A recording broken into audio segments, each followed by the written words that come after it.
232वां अध्याय। कौवे, कुत्ते, गौ, घोड़े और हाथी आदि के द्वारा होने वाले शुभाशुभ शकुनों का वर्णन। पुष्कर कहते हैं, जिस मार्ग से बहते कौवे शत्रु के नगर में प्रवेश करे, उसी मार्ग से घोड़ा डालने पर उस घेरा डालने पर उस नगर के ऊपर अपना अधिकार प्राप्त होता है। यदि किसी सेना या समुदाय में बाईं ओर से भयभीत कौवा रोता हुआ प्रवेश करे तो वह आने वाले अपार भय की सूचना देता है। छाया मतलब तंबू, रावटी आदि अंग, वाहन, उपानह, छत्र और वस्त्र आदि के द्वारा कौवे को कुचल डालने पर अपने लिए मृत्यु की सूचना मिलती है। उसकी पूजा करने पर अपनी भी पूजा होती है तथा अन्य आदि के द्वारा उसका इष्ट करने पर अपना भी शुभ होता है।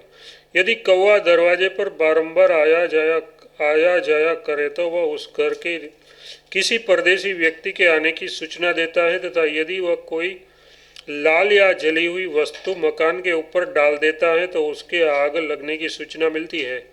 भृगुनंदन, यदि वह मनुष्य के आगे कोई लाल वस्तु डाल देता है तो उसके कैद होने की बात बतलाता है, और यदि कोई पीले रंग का द्रव्य सामने गिराता है तो उससे सोने चांदी की प्राप्ति सूचित होती है। सारांश ये है कि वह जिस द्रव्य को अपने पास ला देता है उसकी प्राप्ति, और जिस द्रव्य को अपने यहाँ से उठा ले जाता है उसकी हानि की ओर संकेत करता है।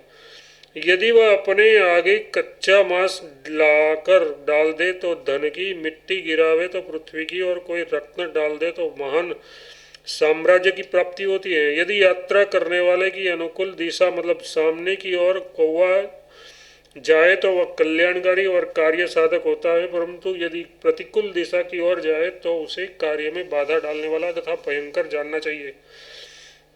यदि कौवा सामने काँव काँव करता हुआ आ जाए तो वह यात्रा का विधातक होता है। कौवा का वाम भाग में होना शुभ माना गया है और दाहिने भाग में होने पर वह कार्य का नाश करता है। वाम भाग में होकर कौवा यदि अनुकूल दिशा की ओर चले तो श्रेष्ठ, और दाहिने होकर अनुकूल दिशा की ओर चले तो मध्यम माना जाता है। किंतु वाम भाग में होकर यदि वह विपरीत दिशा की ओर जाए तो यात्रा का निषेध करता है। यात्रा काल में घर पर कौवा आ जाए तो वह अभीष्ट कार्य की सिद्धि सूचित करता है। यदि वह एक पैर उठाकर एक आंख से सूर्य की ओर देखे तो भय देने वाला होता है। यदि कौवा किसी वृक्ष के खोखले में बैठकर आवाज दे तो वह महान अनर्थ का कारण है। ऊसर भूमि में बैठा हो तो भी अशुभ होता है, किंतु यदि वह कीचड़ में लिपटा हुआ हो तो उत्तम माना गया है। परशुराम जी, जिसकी चोंच में मल आदि अपवित्र वस्तु लगी हो वह कौवा दिख जाए तो सभी कार्यों का साधक होता है। कौवे की भांति अन्य पक्षियों का भी फल जानना चाहिए। यदि सोना की छावनी के दाहिने भाग में कुत्ते आ जाए तो वे ब्राह्मणों के विनाश की सूचना देते हैं। इंद्रध्वज के स्थान में हो तो राजा का, और गोपुर मतलब नगर द्वार पर हो तो नगराधीश की मृत्यु सूचित करते हैं। घर के भीतर भौंकता हुआ कुत्ता आए तो गृह स्वामी की मृत्यु का कारण होता है। यह वह जिसके बाएं अंग को सूंघता है उसके कार्य की सिद्धि होती है। यदि दाहिने अंग और बाईं भुजा को सूंघे तो भय उपस्थित होता है। यात्री के सामने की ओर से आवे तो यात्रा के विघ्न डालने वाला होता है। भृगुनंदन, यदि कुत्ता राह रोक कर खड़ा हो तो मार्ग में चोरों का भय सूचित करता है। मुंह में हड्डी लिए हो तो उसे देखकर यात्रा करने पर कोई लाभ नहीं होता, तथा रस्सी या चिथड़ा मुख में रखने वाला कुत्ता भी अशुभ सूचक होता है। जिसके मुंह में जूता या मांस हो ऐसा कुत्ता सामने हो तो शुभ होता है। यदि उसके मुंह में कोई अमंगलिक वस्तु तथा केस आदि हो तो उसके अशुभ की सूचना मिलती है। कुत्ता जिसके आगे पेशाब करके चला जाता है उसके ऊपर भय आता है, किंतु मूत्र त्याग कर यदि वह किसी शुभ स्थान, शुभ वृक्ष तथा मांगलिक वस्तु के समीप चला जाता है तो वह उस पुरुष के कार्य का साधक होता है। परशुराम जी, कुत्ते की यही भांति गिद्धड़ आदि भी समझनी चाहिए। यदि गौ अकारण ही डकराने लगे तो समझना चाहिए कि स्वामी के ऊपर भय आने वाला है। रात में उसके बोलने से चोरों का भय सूचित होता है। यदि और यदि वे विकृत स्वर में क्रंदन करे तो मृत्यु की सूचना मिलती है। यदि रात में बैल गर्जना करे तो स्वामी का कल्याण होता है, और सांड आवाज दे तो राजा को विजय प्रदान करता है। यदि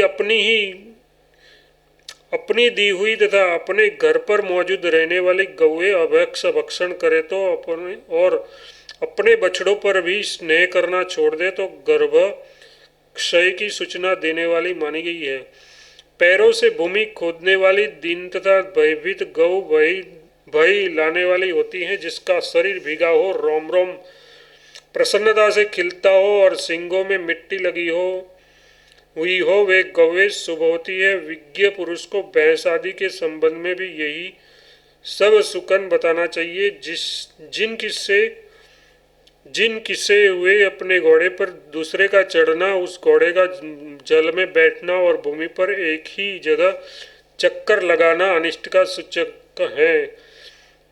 बिना किसी कारण के घोड़े का सो जाना विपत्ति में डालने वाला होता है। यदि अकस्मात जई और गुड़ की ओर से घोड़े को अरुचि हो जाए, उसके मुंह से खून गिरने लगे तथा उसका सारा बदन कांपने लगे तो ये सब अच्छे लक्षण नहीं है। इनसे अशुभ की सूचना मिलती है। यदि घोड़ा बगलों, कबूतरों और सारिकाओं से खिलवाड़ करे तो मृत्यु का संदेश होता है।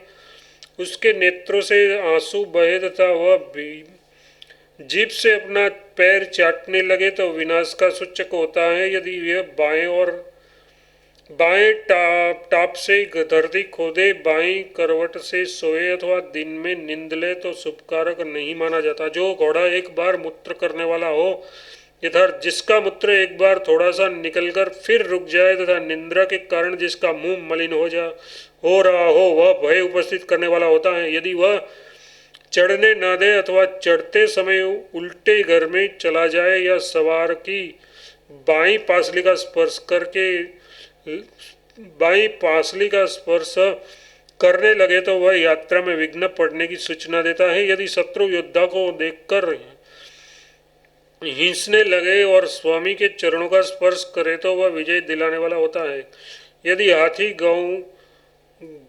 गांव में मैथुन करे तो वह उस देश के लिए हानिकारक होता है। हथनी गांव में बच्चा दे या पागल हो जाए तो राजा के विनाश की सूचना देती है। यदि हाथी चढ़ने न दे, उल्टे हाथी सार में चला जाए या मद की धारा बहाने लगे तो वह राजा का घातक होता है। यदि दाहिने पैर को बाएं पर रखे और शुंडक से दाहिने दांत का मर्जन करे तो वह शुभ होता है। अपना बैल, घोड़ा अथवा हाथी शत्रु की सेना में चला जाए तो अशुभ होता है। यदि थोड़ी ही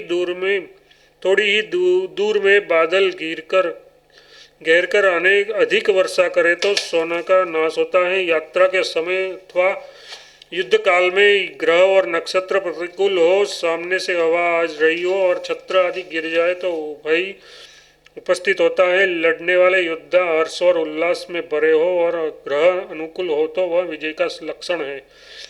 यदि कौवे और मांसाहारी जीव जंतु योद्धाओं का तिरस्कार करे तो मंगल का नाश होता है। पूर्व, पश्चिम एवं ईशान दिशा प्रसन्न तथा शांत हो तो प्रिय और शुभ फल की प्राप्ति कराने वाली होती है। इस प्रकार आदि आग्नेय महापुराण में सुकन वर्णन नामक 232वां अध्याय पूरा हुआ।